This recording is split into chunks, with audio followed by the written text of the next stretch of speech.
The Golden State Valkyries just showed the entire WNBA what elite coaching looks like, and in the process, they absolutely exposed Stephanie White's incompetence. Natalie Nakase coached circles around White, not metaphorically, literally. She out-schemed her, she out-adjusted her, she out-coached her at every single turn. This wasn't a game where the Fever got outplayed by superior talent. This was a game where the Fever got destroyed by a coach who actually knows what she's doing. Nakase executed a perfect defensive game plan. She made strategic lineup adjustments. She put players in positions to succeed. And Stephanie White, she sat back and watched it happen. The most infuriating part, Caitlin Clark is stuck playing for one of the worst coaches in the WNBA. A coach who puts minutes restrictions on generational talents. A coach who doesn't adjust. A coach who doesn't take accountability. A coach who is actively sabotaging her own franchise. Natalie Nakase just proved what happens when a generational player has elite coaching.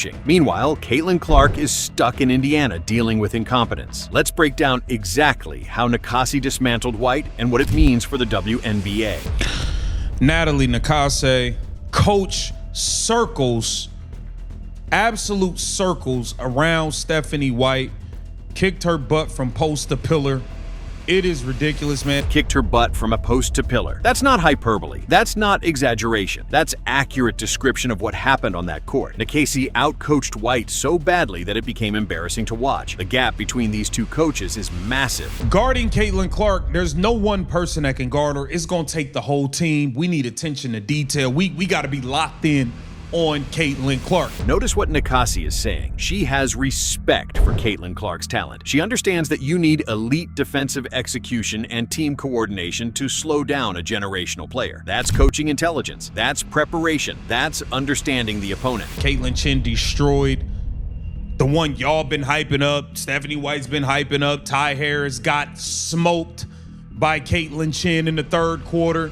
Gave up 11. This is the smoking gun. Nakase's lineup adjustment, inserting Caitlin Chen, completely changed the game. Chen destroyed Harris in the third quarter. That's not luck. That's coaching. That's identifying a matchup, making an adjustment, and executing perfectly. White had no answer. Natalie Nakase is a championship-level coach. She has credentials. She has experience. She has won at high levels. She knows how to build winning teams. She knows how to make in-game adjustments. She knows how to put players in positions to succeed. The gap between these two isn't small. It's not marginal. It's enormous. It's the difference between a professional organization and a clown show. It's the difference between smart basketball and incompetent basketball. It's the difference between winning and losing culture. When you watch Nakase coach, you see someone who understands the game at the highest level. When you watch White coach, you see someone scrambling, making bad decisions, and hoping things work out. That's the coaching mismatch. Nakase's game plan was simple but brilliant. You can't guard Caitlin Clark one-on-one. So we're going to commit the entire team to that task. We're going to have perfect defensive execution. We're going to make every possession difficult. We're going to force the Fever into uncomfortable situations. And it worked. The Valkyries' defense was suffocating. They forced turnovers. They made Clark uncomfortable. They didn't give her easy looks. They made her work for every possession. That's the mark of elite coaching, adjusting the entire system to neutralize the opposing team's best player. But here's the key. Even with elite defensive execution, Nakase's game plan had a massive advantage. Caitlin Clark was on a minute restriction. She wasn't allowed to play heavy minutes. So even when the Valkyries' defense was working perfectly, they knew Clark would eventually be taken off the court by her own coach. That's not basketball strategy. That's sabotage. Nakase didn't need to beat Clark fully. She just needed to beat White's stupidity. And that was easy. Any competent coach beats White's minutes restrictions and poor decision-making. Nakase is an elite coach, so she destroyed White. Caitlin Clark was on a minutes restriction. Let that sink in. A generational talent, a player who single-handedly changed the trajectory of women's basketball, a player who is the future of the WNBA, and Stephanie White limited her minutes. There is no legitimate basketball reason for this. None. If Clark is healthy, she plays. If she's the best player on your team, which she is, she plays heavy minutes. You don't limit a generational talent unless you're actively trying to lose. Natalie Nakase, sitting across the sideline, saw this and recognized it for what it was, an opportunity. She knew that if she could weather the time when Clark was was on the court, eventually, the Fever would be forced to take her out. Then, the Valkyries would dominate. That's not a game plan. That's taking advantage of organizational incompetence. And that's exactly what happened. When Clark was off the court, the Valkyries went on runs. When she came back, they tightened up defensively, but were comfortable because they knew her time would be limited. White's minutes restriction handed the game to Nakase on a silver platter. In the third quarter, Nakase made a decision to insert Caitlin Chen into the game. This wasn't random. This wasn't desperation. This was a calculated coaching move. Nakase saw a matchup advantage. She identified that Chen could exploit Harris, and she made the adjustment. The result? Chen absolutely destroyed Harris. We're talking 11 points in the third quarter against Harris. That's not a close matchup. That's a mismatch. That's a player getting completely exposed on defense. Nakase made the adjustment. White didn't have a counter adjustment. White didn't make a move. White just sat there and watched her player get destroyed. That's coaching malpractice. We're getting closer and closer together.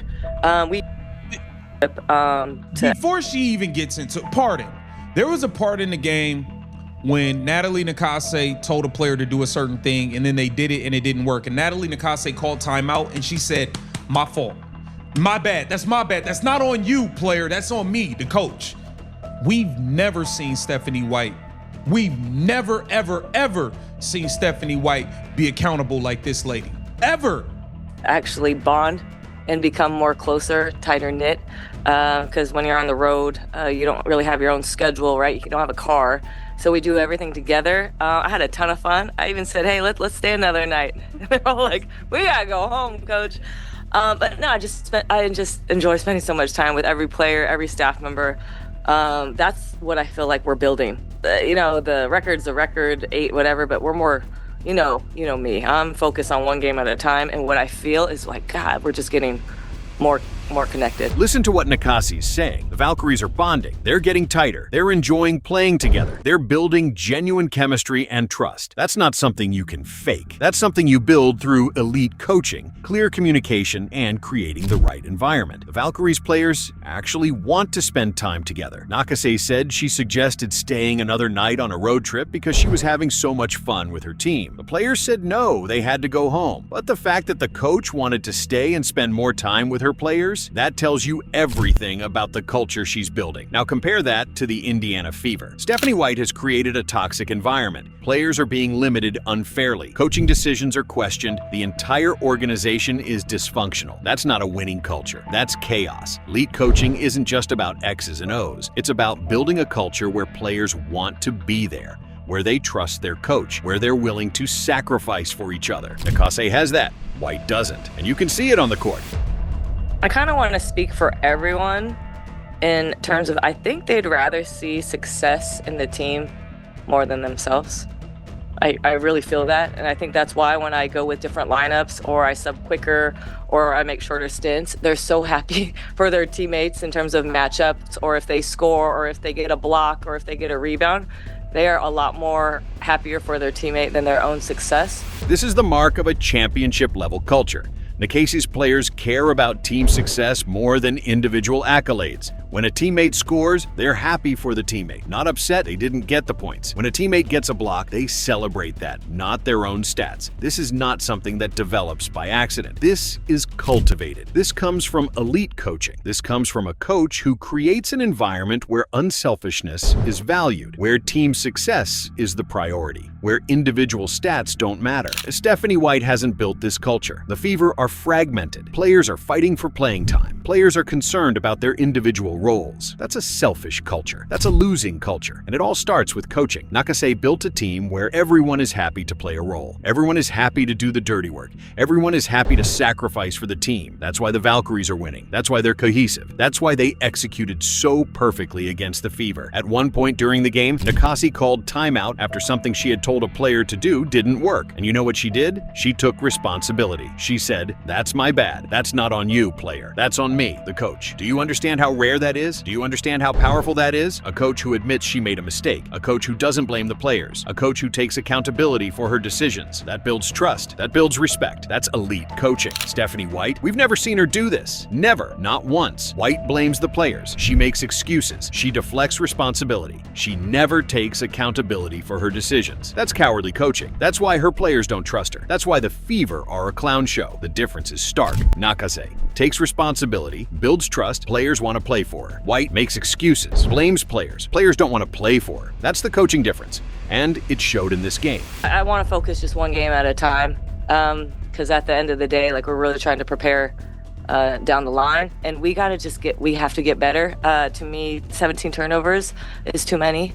That's uncharacteristic for us, and so we got to clean up that and clean up to just our execution in terms of our spacing, press break. Those things to me were sticking out, and then attention to detail in the defensive end. In the first 2 quarters, I thought we did not do the defensive game plan. Even after a victory, Nakase is immediately focused on improvement. She's not satisfied. She's identifying problems. 17 turnovers is too many. The defense in the first 2 quarters wasn't good enough. The execution could be better. This is elite coaching mentality. Never satisfied. Always improving, always finding ways to get better. That's how championship teams are built. Not by celebrating wins and being complacent, but by identifying weaknesses and fixing them. That's the difference between a coach who wants to win and a coach who is satisfied with mediocrity. Nakase always wants more. White is satisfied with losing. The Valkyries scout heavily overseas. They have an entire scouting infrastructure dedicated to finding talent internationally. They know how to identify players with championship DNA. They know how to build rosters with complementary skill sets. The Indiana Fever, they don't even scout overseas. They picked Raven Johnson because somebody saw her at a South Carolina practice and thought she was ready. That's not scouting. That's recklessness. That's incompetence. The Valkyries are run like a professional organization. They have systems. They have processes. They have professional scouts identifying talent at the highest levels. The Fever are run like a high school program. No systems, no processes, just hoping for the best. That's why the Valkyries beat the Fever so decisively. It's not just coaching. It's organizational excellence at every level. It's professional basketball versus a clown show. Caitlin Clark is one of the greatest basketball talents to ever play the game. She's generational, she's special. She's the kind of player who comes around once every 20, 30 years. But she's stuck playing for Stephanie White. She's stuck in an organization that doesn't know how to maximize her talents. Imagine Caitlin Clark playing for Natalie Nakase. Imagine her playing in a system designed to showcase her talents. Imagine her playing for a coach who would play her heavy minutes. Imagine her playing with teammates selected through elite scouting. She would be unstoppable, but instead, she's limited to 24 minutes. She's playing in a dysfunctional system. She's playing for a coach who doesn't understand how to use her. Her talent is being wasted. Her ceiling is being artificially lowered. That's not just sad for Clark, it's sad for the WNBA. It's sad for women's basketball. Stephanie White is actively preventing Caitlin Clark from reaching her full potential. That's the crime here. Not that the Fever lost this game, not that White got outcoached. The crime is that generational talent is being squandered by incompetent coaching. The Valkyries are winning because they're a professionally run organization with elite coaching at the top. Every decision is made with excellence in mind. Every player is selected for championship DNA. Every game is played with purpose and execution. They have a head coach who understands the game at the highest level, who makes strategic adjustments, who builds a winning culture, who takes accountability, who always seeks improvement. That's championship level coaching. They have a front office that scouts intelligently, that builds rosters with complementary pieces, that creates an environment where elite players want to play, that operates with professionalism and purpose. They have players who buy into the system, who care about team success more than individual stats, who are happy to play their roles, who trust their coach and their organization. That's the complete package. That's why the Valkyries beat the Fever so convincingly, not because of talent, because of organization, not because of luck, because of excellence. The Indiana Fever have one option: fire Stephanie White. That's not debatable. That's not a discussion. She has to go. She's incompetent. She's toxic. She's destroying a generational talent's career. She has no place coaching at this level. The Fever need to hire a coach like Natalie Nakase, or someone with similar championship DNA, someone who understands elite player development, someone who will play Clark-heavy minutes, someone who will build a winning system around her talents. They need to upgrade their scouting department. They need to build a professional organization. They need to stop being a clown show. They need to operate at championship levels. If they do these things, the Fever could be contenders. They have generational talent in Clark. That's half the battle. The other half is having a professional organization that supports her. Right now, they don't have that. Natalie Nakase just provided a masterclass in elite coaching. She identified the Fever's weaknesses. She built a game plan to exploit those weaknesses. She made strategic adjustments in real time. She held her players accountable. She built a championship culture, and she demolished Stephanie White in the process. This game wasn't just about basketball. This was about organizational competence versus incompetence. This was about professional excellence versus a clown show. This was about championship coaching versus coaching malpractice. The Valkyries proved they're a championship caliber organization. They have elite coaching. They have elite scouting. They have elite player development. They have elite culture. That's why they won. Not because they're more talented, because they're better run. The Fever proved they're a clown show. They have a coach who limits generational talents. They have no scouting infrastructure. They have no championship culture. They're a mess. And until they fix it, they'll keep losing to teams like the Valkyries. Caitlin Clark is stuck in this mess. She's a generational talent playing for an incompetent coach in a dysfunctional organization. That's the tragedy here. Not that White got out-coached, that a superstar is being wasted. Natalie Nakase showed the world how to build a championship organization. The Fever would be smart to take notes, but knowing Stephanie White, she's probably making excuses and blaming her players. That's the coaching difference. That's why the Valkyries are winning and the Fever are losing. What do you think? Should the Fever fire Stephanie White immediately? Could Caitlin Clark be even better playing for Natalie Nakase? What does elite coaching really look like? Drop your thoughts in the comments. And if you believe Stephanie White is one of the worst coaches in the WNBA, please like and subscribe. We'll continue breaking down the coaching failures, the organizational incompetence, and how the Fever are wasting generational talent. This is championship coaching exposed. This is professional basketball versus a clown show. This is the WNBA coaching gap laid bare.